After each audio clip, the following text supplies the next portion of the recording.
In 1963, Kennedy signed the Community Mental Health Act, kicking off the deinstitutionalization plan that closed mental asylums across the country. Care was redirected to outpatient community health centers instead of the old padded cell institutions where people were tied down by chains. But now, 63 years later, it's safe to say that the experiment failed. We need insane asylums back. I bring this up because of something that happened in my hometown of Omaha yesterday, just down the street from my house. I was leaving work on my way to Walmart to get some bread and milk, and I saw 5 cop cars blocking the entrances to Walmart. My immediate thought was that there was a mass shooting. When I got further up the hill, I saw that the parking lot was almost completely empty, except for a fire truck by the entrance. So was there a fire? Nope. What happened is that a woman, later identified as Noemi Guzman, attempted to kidnap a child at knife point and was shot and killed by the police. I'm going to show you a still photo from the cop's body cam footage, but fair warning, it's disturbing. You see her here holding up a huge kitchen knife, bringing it towards the child's head. She ended up slashing the kid in the face before being shot. Thank God the police got there quick enough to save this child. The woman apparently threatened the kid's caretaker. I'm unclear if it was the kid's mother or the babysitter, but Guzman threatened her with a knife and made her walk in front of the shopping cart out of the store. I don't know who called the cops or why nobody tried to step in and disarm Guzman before the cops got there.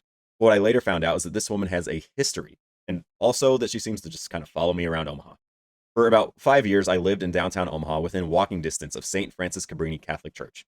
I'm Catholic, so that turned into my home parish. I would go to Mass there on Sundays, and I'd usually end up there at least one night during the week for either a young adult gathering, a Bible study, or a movie night.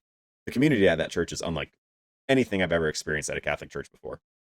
The priest there was Father Damian Zerline, cousin of NFL kicker Greg Zerline. One morning, about 2 years ago, just after 6 a.m., that same woman from Walmart doused her father in lighter fluid, attempted to light him on fire, stabbed him, and ran off. She then broke into the St. Francis Cabrini Rectory and absolutely trashed the place.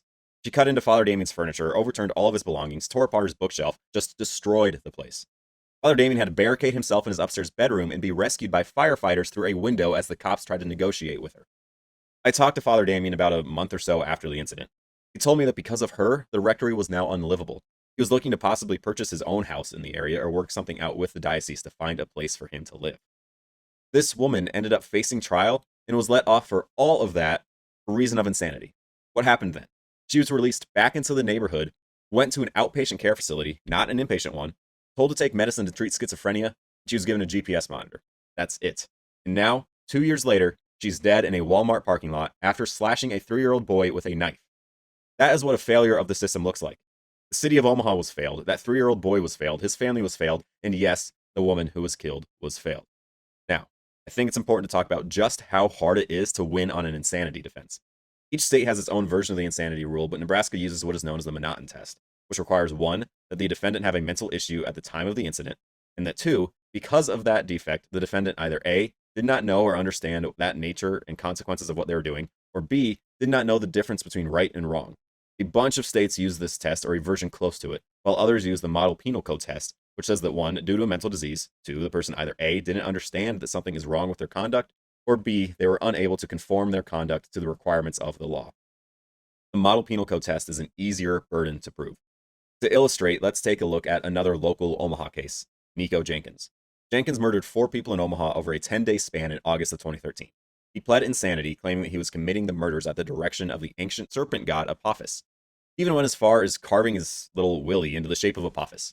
He acted out during the trial, speaking in tongues, randomly howling and laughing as they talked about his victims. Despite his known schizophrenia and bipolar disease, he was found guilty. His insanity plea failed.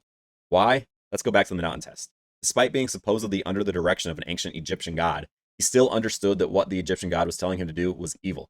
Plus, he knew that his actions would lead to the death of somebody. But if Nebraska used the Model Penal Code, he might have argued that because he was under the spell of an Egyptian god, he couldn't make his actions conform to what is good. So the Model Penal Code is an easier standard to pass because it offers an additional way to prove insanity.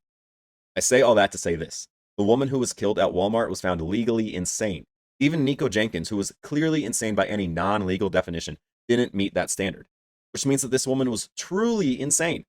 The exact details are sealed, but that means that she either did not know that her actions could lead to the death of somebody, or was unable to understand that killing someone and trashing a priest's home is bad. So yes, truly insane. Which begs the question, why was she allowed out on her own? Why would she and others who are proven insane in court not be locked away in a mental asylum?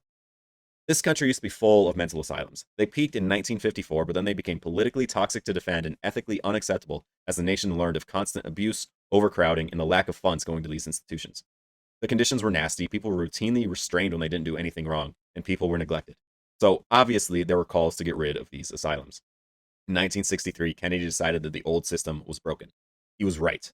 But the answer was reform, not erasure. We should have cleaned up the issues, been more selective about who could be put inside of them, and turned them into real psychiatric care hospitals, ones that people can't choose to leave. And if you're found not guilty by reason of insanity, you should be forced to live there until you are no longer insane or until the end of your days, whichever comes first.